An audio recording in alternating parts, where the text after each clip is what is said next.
অন্যের খারাপ করার জন্য তুমি যখন উঠে পড়ে লাগবে, দেখবে তোমার খারাপটাও কেমন যেন না চাইতেও নিজে থেকেই হয়ে যাচ্ছে। আর এটাকেই হয়তো বলে কর্মফল, যা তোমাকে এ জন্মেই ভোগ করতে হবে।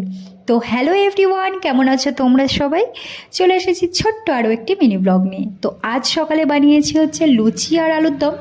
সকালবেলা লুচি আলুর দম সেভাবে খাওয়া হয় না, বর ছিল, মেয়েও ছিল বাড়িতে, তো তিনজনা মিলে জমিয়ে সকালবেলা লুচি তরকারি খেয়ে নিলাম। আর এদিকে অনেক অনেক জামা কাপড় ছিল, যেগুলো আজকে আর ওয়াশিং মেশিনে দিলাম না, কারণ ভালো ভালো শাড়ি ছিল, সেগুলো হাতেই কেচে নেব।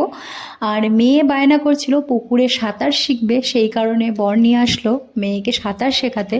তবে ওরা তো সাঁতার শিখলোই না, পাড়ে বসে বসেই কিছুক্ষণ দাপাদাপি করলো, আর তারপরে সাপ দেখে ভয়ে দৌড়ে পালালো। যাই হোক, আমি এদিকে শাড়িগুলো কেচে মেলে দিয়েছি। আকাশে আজ বেশ ভালো ঝলমলে রোদ উঠেছে, তাই ভাবলাম আজই শাড়িগুলো কেচে দেওয়া যাক। আর এদিকে এত সুন্দর আকাশটা দেখতে লাগছিল। তারপরেই আমি স্নান দান সেরে নিয়েছি, আর স্নান দান সেরে খাওয়া দাওয়া কমপ্লিট করে চলে এসেছি আমড়া মাখা নিয়ে। তারপরে বিকেল হতেই মেয়েকে যখন কম্পিউটার ক্লাসে নিয়ে যাব, আকাশটা ঠিক এই রকম সুন্দর লাগছিল। তো আজ আর হেঁটে যাচ্ছি না, আজ ভাবলাম টোটোতেই যাওয়া যাক, কারণ শরীরটা আজ খুব একটা ভালো লাগছিল না, সেই কারণে।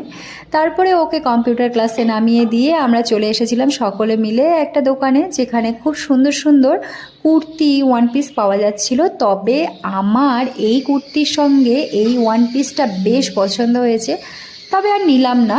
তারপরে বাড়িতে এসে ঘুগনি বানালাম, সকলে মিলে ঘুগনি খেয়ে নিলাম।